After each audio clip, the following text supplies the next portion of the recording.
Bienvenue à votre émission Accès MRC, une émission où on met l'emphase sur les enjeux importants pour la MRC Maria-Chapdelaine. Et cette semaine, on a un enjeu très important parce qu'on va parler de la semaine de prévention du suicide.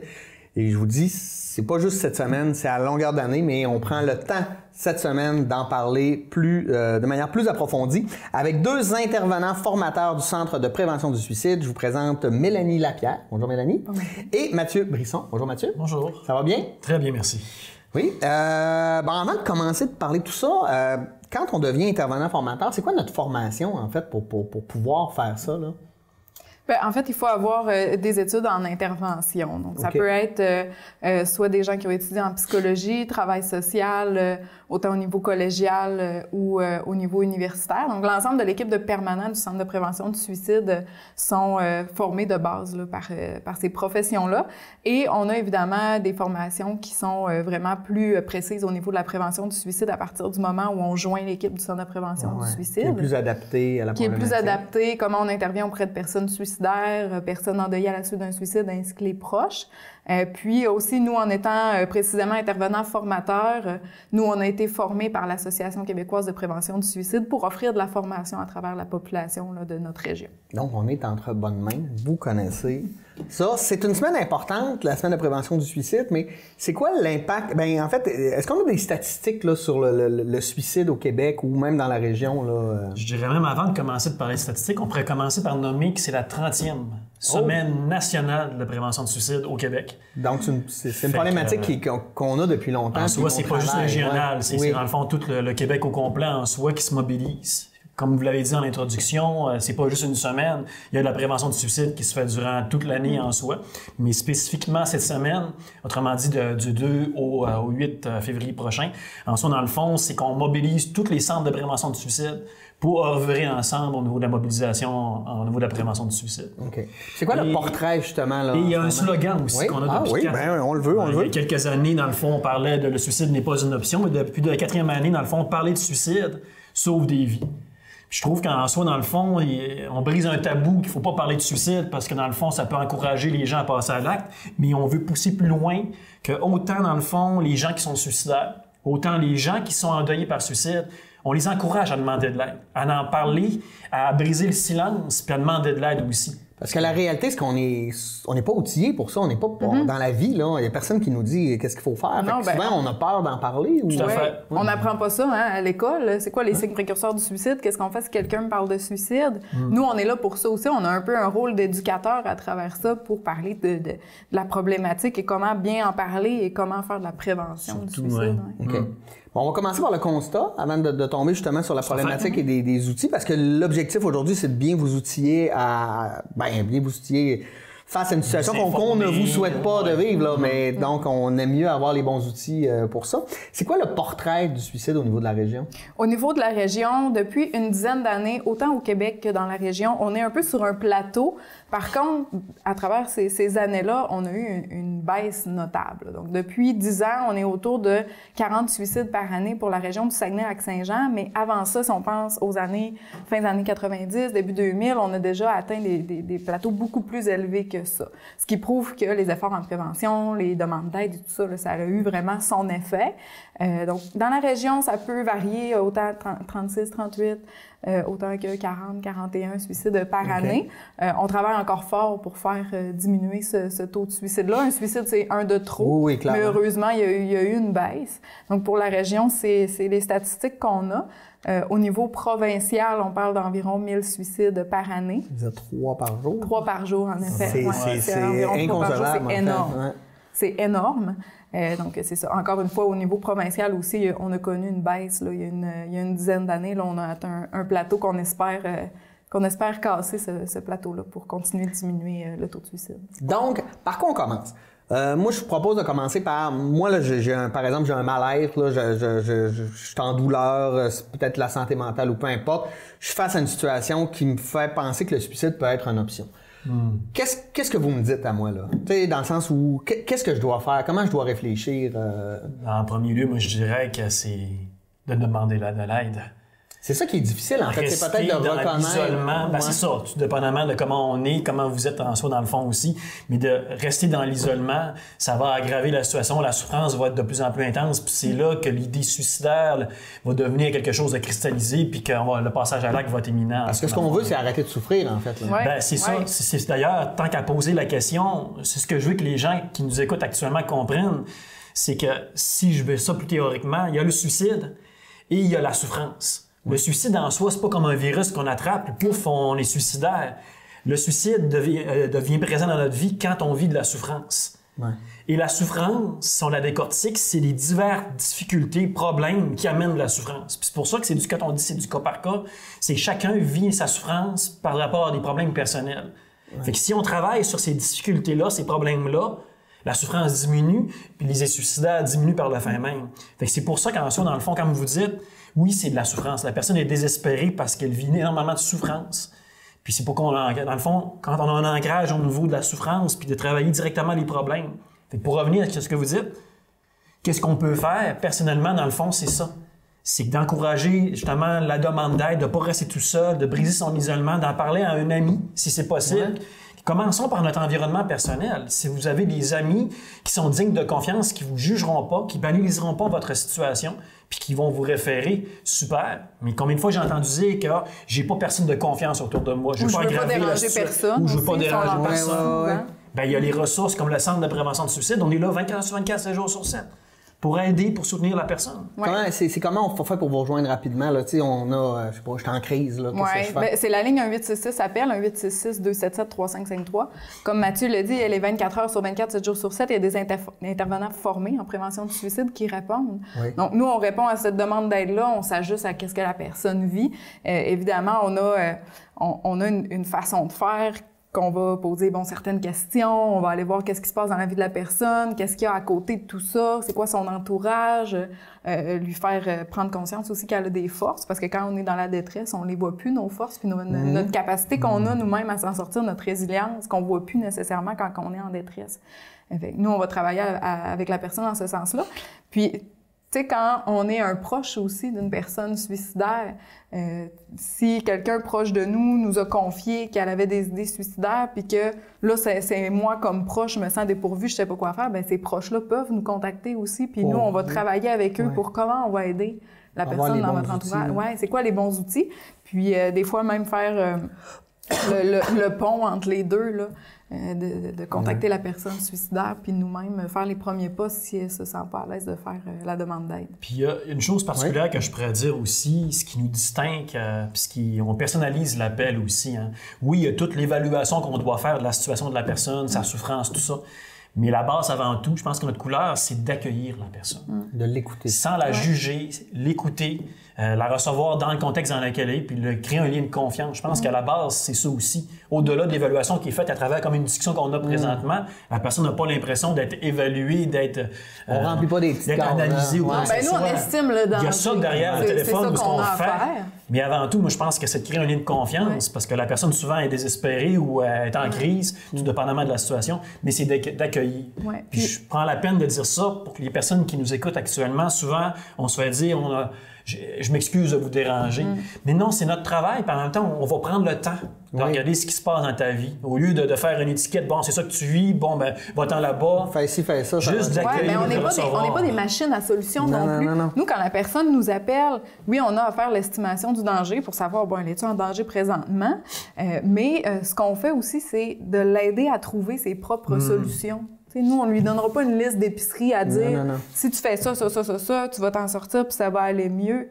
Nous, on travaille avec la personne à aller voir qu'est-ce qu'elle se sent capable de faire, c'est quoi le plus petit pas possible qu'elle peut faire pour raviver la partie d'elle qui a encore de l'espoir. Même si elle est tout petite, il y a quelque chose à faire. Puis qu'est-ce qu'elle peut faire aussi le plus petit pas possible pour se garder en sécurité, pour se protéger. Des fois, ça va être d'aller dormir chez quelqu'un, ça va être de parler à quelqu'un de son entourage, ça va être de ne pas consommer si consommer augmente mes idées suicidaires. Mais nous, on est là pour accompagner la personne. Pas pour la juger. Pas pour la juger, pas pour lui dire quoi faire. On n'est pas... pour donner les bons outils. Je sais pas si je me trompe, mais selon les statistiques, il y a plus de suicides chez les hommes que chez les femmes. Pourquoi il y a autant de difficultés chez les hommes à demander de l'aide par rapport aux femmes? Est-ce qu'il y a une réponse à ça, là? Moi, je pose la question bien naïvement. C'est drôle, hein? Je vous la poserai, la question. Ouais. Avez-vous une idée pourquoi il y a 80% des suicides au Québec que c'est des hommes qui les complètent? Moi... Je sais que c'est moi qu'il faut qu'ils répondent en premier. Non, je sais. Ben là, moi, j'ai une partie de la réponse. J'écoutais une entrevue à la radio dernièrement, puis il disait que historiquement, dans l'éducation qu'on fait, on englobe plus nos petites filles et les petits gars, on le tend à les rendre plus autonomes. On veut les rendre autonomes rapidement, ce qui fait que ça, je sais pas, il y a comme peut-être une habitude culturelle, tu sais que c'est pas pour mal faire, là, mais culturelle de faire, ben là, t'es capable de trouver tes solutions, organise-toi un peu avec tes problèmes. Je sais pas, ça peut être une piste de solution ou... on s'en va sur une bonne direction. Ouais. En soi, il y a toute l'éducation populaire, traditionnelle chez les hommes. Ça tend à changer, mais beaucoup l'éducation. Quand on dit qu'on veut rendre l'homme autonome, j'irais beaucoup plus loin au niveau des émotions. Ben aujourd'hui, je pense que les nouvelles générations d'hommes sont plus près de leurs émotions, parlent plus, s'occupent peut-être plus des enfants. Je sais pas. Aussi au niveau de la change qu'il y a un changement de paradigme là, à ce moment-là. Beaucoup la notion d'émotion, comment exprimer. On entend souvent dire que les hommes ont juste une émotion, la colère, mais derrière tout ça, on permet beaucoup plus aux hommes d'ailleurs aussi à exprimer leur émotion autre que la colère, la peine, la tristesse.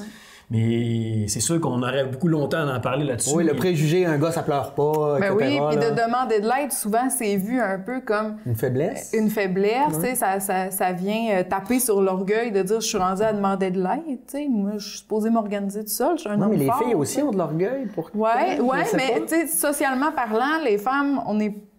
plus habitué à ouais, c'est ça, tu sais. Okay. Si j'ai de la peine, ben j'aurais pas de difficulté à dire. Pas d'être rendu au bout du non, tu vas en parler à des amis, tu sais, dans ce ça va pas bien, là, j'ai de la peine, là, j'ai vécu ça aujourd'hui, c'est pas facile. Puis même d'aller vers les professionnels, c'est souvent plus facile ou mieux vu, tu sais, de façon dans la socialisation, là. Mais heureusement, de plus en plus, tout le monde tend à demander plus d'aide. C'est moins tabou, hein, la santé mentale. Aujourd'hui, belle cause pour la cause, entre autres.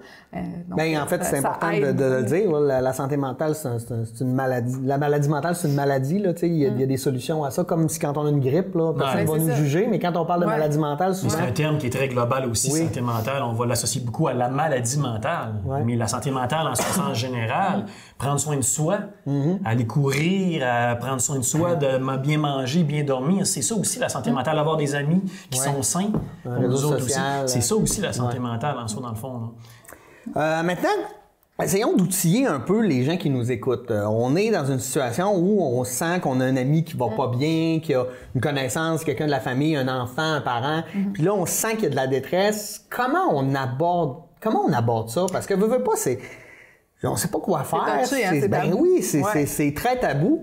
Puis c'est normal. Dans la vie, je pense qu'on a tous le goût de parler des moments où on est heureux puis ça va bien. Mais là, confronter quelqu'un en disant « Parle-moi donc de pourquoi ça va pas bien. » Comment on fait ça? C'est quoi les outils que vous nous donneriez?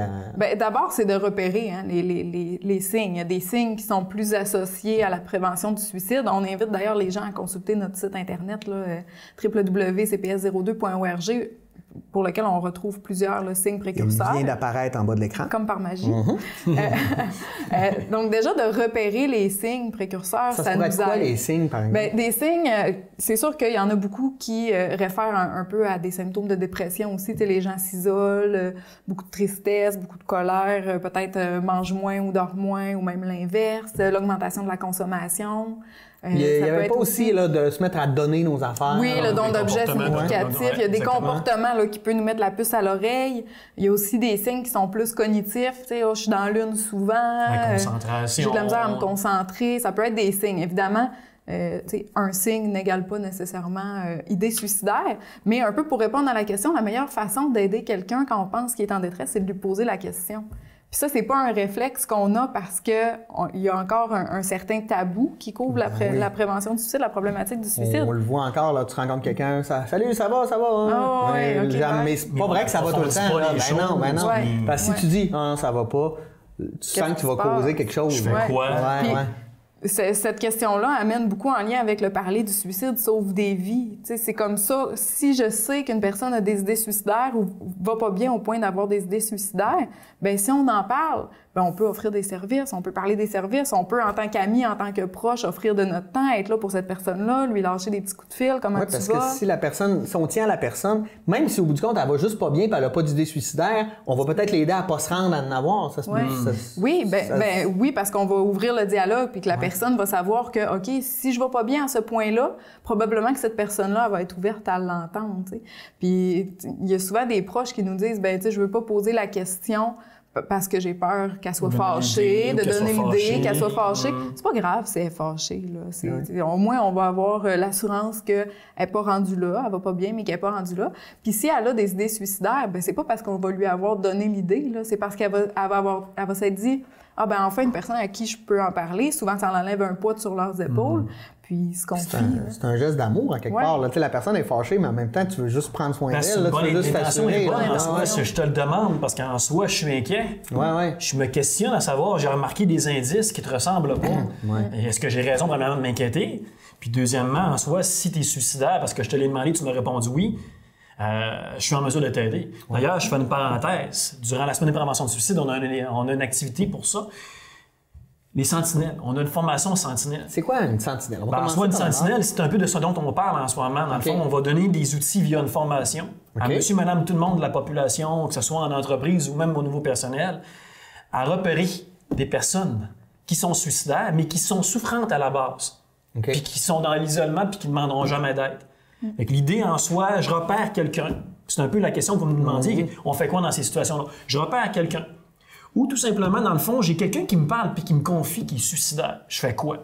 La sentinelle, via la formation, elle va outiller à repérer ou à récupérer un message d'une personne qui est suicidaire. À ce moment-là, outiller à prendre contact pour aller vérifier tout ça aussi, vérifier l'état de la personne, vérifier si elle est suicidaire, de poser la question directement, puis surtout ce que j'appelle la patate chaude, là, le oui. Oui, je suis suicidaire. On fait quoi avec ça? Non, mais c'est ça. C'est souvent ça qui pose la question, on veut se faire dire non. Là. Oui, mais là, c'est comme une question d'urgence. Je fais quoi avec ça? Fait que la sentinelle va t'outiller à récupérer ces informations-là dans le but de référer vers les organisations, dont le Centre de prévention du suicide, pour aider et soutenir cette personne-là. Comment on devient sentinelle? En s'inscrivant à la formation, oui. En contactant le Centre de prévention du suicide. C'est-tu n'importe quand dans l'année ou il y a des périodes précises pour devenir sentinelle? Soit dans le fond, c'est qu'il suffit juste d'appeler au Centre de prévention du suicide, puis ça donne bien qu'on en parle. C'est moi qui est responsable régionalement de la formation, tout ça aussi. Puis l'idée, c'est qu'il y a des formations, des dates de retenue pour les intervenants. Dans le fond, on nous appelle, dit « Moi, j'aimerais ça faire partie d'une formation », puis on joint cette personne-là ou cette organisation-là à l'une des dates. C'est très, très simple. Ça, c'est notre problème à nous autres quand est-ce qu'on a à offrir une formation. On va trouver des solutions. L'idée, les gens, c'est que ça m'interpelle, je voudrais t'outiller, parce qu'on n'est jamais à l'abri de rien personnellement ou des gens autour de nous autres. Puis, en soi, dans le fond, on nous appelle, puis on les intègre dans un... Il y a des frais reliés à ça. Mais encore là, je n'en parle pas de ces frais-là. Parce qu'on c'est dans notre mission de base avant tout, puis je veux pas que les gens s'arrêtent à dire « Ah, j'ai pas d'argent, je peux pas recevoir cette formation-là ». L'idée, c'est de créer un grand filet de sécurité dans la région pour que les gens soient à l'aise à savoir quoi faire. Plus il va y avoir de sentinelles, plus on va être capable d'intervenir en aval. Puis, tu sais, le champ de bataille du Centre de prévention du suicide, c'est... Oui, nous, en tant que centre de prévention, on a à faire de la prévention du suicide à travers la région, mais un des objectifs principaux du centre, c'est de mobiliser les communautés, mobiliser la population, parce que nous, à l'équipe qu'on est, oui, on a un travail à faire, puis on va semer des graines un peu partout, puis parler de la cause, mais ce qui est important pour nous, c'est que partout dans la région, il y a des gens qui sont sensibilisés, puis qui deviennent les yeux et les oreilles de la prévention du suicide. Puis durant la semaine de prévention du suicide, vous avez des activités dans la région. Est-ce qu'on peut en parler un peu? Oui. Je sais pas, j'ai pas le goût d'en parler. Non, mais moi j'ai le goût, là. J'ai le goût de savoir. Je des belles activités. C'est certain. Oui, en fait, on commence, depuis une dizaine d'années, on commence toujours la semaine de prévention du suicide le dimanche, donc cette année, le 2 février, par un brunch pour les personnes endeuillées à la suite d'un suicide. Parce que durant cette semaine-là, particulièrement, vont beaucoup entendre parler de la problématique, vont nous voir dans les médias, vont entendre parler. Des choses. Oui, ça peut brasser là, un peu d'émotion. Donc, ce qu'on veut, nous, c'est prendre soin d'eux à ce moment-là. On offre un brunch conférence. Cette année, c'est un de nos bénévoles qui lui-même a été endeuillé à la suite d'un suicide, va partager un peu son cheminement par rapport à ça. Donc, les personnes qui désirent s'inscrire peuvent le faire là, en contactant le Centre de prévention du suicide, évidemment, là, pour assister à ce brunch-là au Delta le matin du 2 février. On invite aussi toute la population lundi, le 3 février, en soirée à 19h pour une conférence grand public. Cette année, on a beaucoup accès au niveau des jeunes. Okay. On a développé du matériel qu'on va annoncer aussi durant la semaine de prévention. Donc, cette année, on a un conférencier, Serge Goyette, qui, lui, est plus spécialisé là, en effet, au niveau des adolescents, principalement des jeunes garçons. On va parler aussi probablement un peu des enfants, au niveau de qu'est-ce qu'on fait avec un jeune en détresse, comment on peut aider.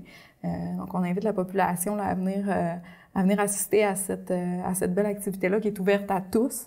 Pas besoin d'inscription au préalable. On se présente sur place. Il y a des billets sur place au coût de 10 $. OK, parfait. Et les 2 dernières activités sont dédiées à nos sentinelles. Dans le fond, c'est beau de former, mais de les outiller, d'avoir un suivi, un soutien qu'on leur offre. Fait qu'à chaque année, durant la semaine de prévention du suicide, dans le fond, le 4 et le 5 février prochain, le 5 et le 6, je mélange sur les dates parce que dans le fond, on est tellement imprégné de la semaine de prévention du suicide, c'est qu'on leur offre, en fond, une avant-midi.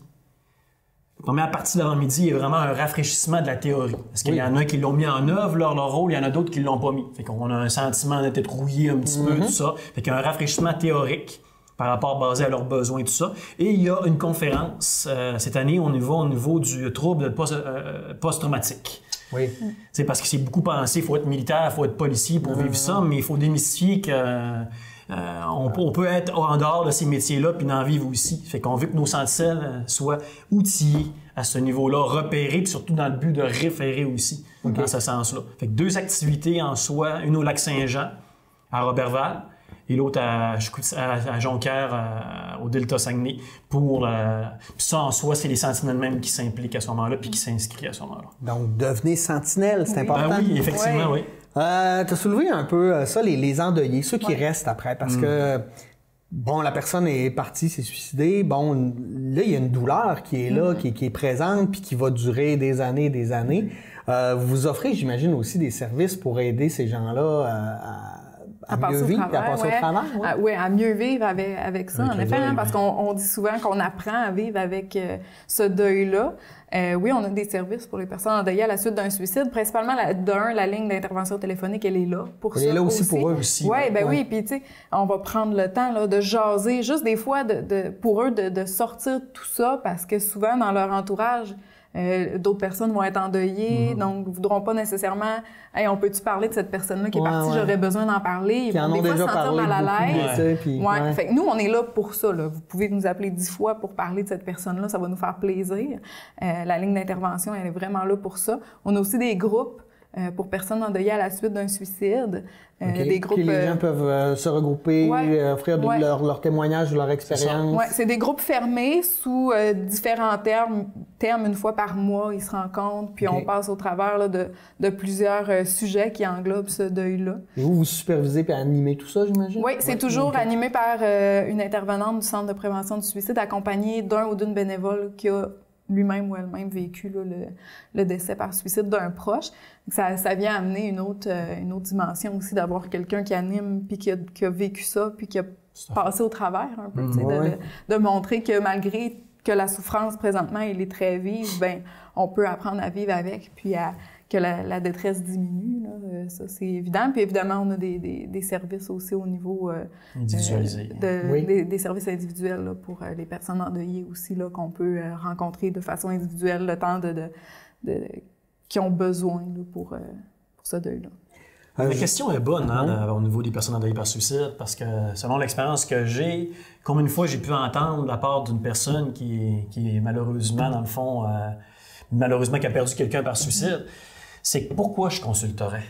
Oui. Tu sais, c'est pas moi qui s'est suicidé, ça va changer quoi, mais en même temps, toutes les émotions que tu vis, tous les questionnements que tu n'auras jamais de réponse parce que la personne est partie puis on n'aura jamais les réponses, les vraies réponses. Mais justement, juste pour être encadré à travers les étapes du deuil par quelqu'un qui est neutre. Parce qu'on est tous touchés dans la famille, puis on vient qu'on s'aide au début, mais à un moment donné, ça vient quand... Ça vient lourd, ça vient qu'on peut plus s'aider, dans ce sens-là, la souffrance prend un dessus. C'est pour ça qu'avoir des rencontres individualisées pour permettre à cette personne-là de cheminer dans son deuil, de vivre, dans le fond, des moments où c'est plus difficile, on a l'impression de régresser, mais c'est normal aussi. Un deuil, c'est pas linéaire. C'est pas cette étape-là, puis en plus... que les étapes du deuil sont là pour peu importe le type de deuil, mais il y a quand même des spécificités au deuil par suicide qui sont vraiment différentes. Puis j'ajouterais aussi au niveau des services, très peu de gens le savent, mais on offre des services de post-subvention. Ce qui veut dire qu'il y a des intervenants du Centre de prévention du suicide qui peuvent se déplacer, venir rencontrer la famille, des fois même les équipes de travail. Okay. Ça peut être s'il y a eu une tentative de suicide et que heureusement la personne a été sauvée, autant que si la personne est passée à l'acte, là, puis que l'entourage vit un deuil. Donc vous accompagnez, là? Oui, on accompagne, on fait des séances de verbalisation qu'on appelle, on prend le temps mettre là, des avec mots. Mettre des mots, que tout le monde ait un moment de partage à travers ça aussi, puis que les intervenants soient là pour soutenir. Oui, mais c'est vrai, hein, j'imagine qu'à chaque année, quand il y a la semaine de prévention, ça fait vivre des gens. Quand la date anniversaire aussi du suicide ne veut pas, ça nous fait vivre plein de choses, ça nous ramène des questions. Fait que c'est important d'être capable d'en parler. Puis on est là pour ça. Vous êtes là. Moi, j'aimerais ça qu'on rappelle les numéros. Le numéro de téléphone pour la ligne, c'est... 1-866 appel 277-3553. Donc, 24 heures sur 24, 7 jours sur 7. Et si on veut s'informer pour... Oui? Les gens ne nous dérangent pas. Ouais. Non. Ça a l'air niaiseux comment je dis ça, mais comme une fois, moi, j'ai répondu Centre de prévention du suicide, bonjour. En premier lieu, là, je m'excuse de te déranger. Ouais. Non. On est là, on attend que ça sonne, puis on est là pour vous aider. C'est pour ça que je dis c'est niaiseux, mais combien de fois on se le fait dire? Puis surtout par les proches. Oui, je m'inquiète pour quelqu'un, je suis pas suicidaire, je veux pas vous déranger. Non, vous nous dérangez pas. C'est important. C'est pour ça. Fait que gênez-vous pas. Et si on veut avoir d'autres informations, j'imagine que vous avez un site Internet pour les formations, les sentinelles, etc. Site Internet www.cps02.org. On est très actifs sur Facebook aussi. Donc, autant l'horaire de la semaine de prévention du suicide avec les diverses activités que nos services en général et toutes les nouvelles qu'on a en lien avec la prévention du suicide, on alimente beaucoup notre page Facebook. Hey, merci infiniment. C'est hyper important de vous écouter puis d'être outillé, en fait, face à cette problématique. Oui, effectivement. Donc, merci Mélanie Lapierre et Mathieu Brisson, tous deux intervenants formateurs au Centre de prévention du suicide. Merci infiniment. Merci. On vous attend l'an prochain. Yes. Pour parler de la même chose, mais c'est important, je pense, de marteler le message. Merci. Merci à vous d'avoir été des nôtres et nous, on se dit à la semaine prochaine pour une nouvelle édition d'Accès MRC. Bonne semaine.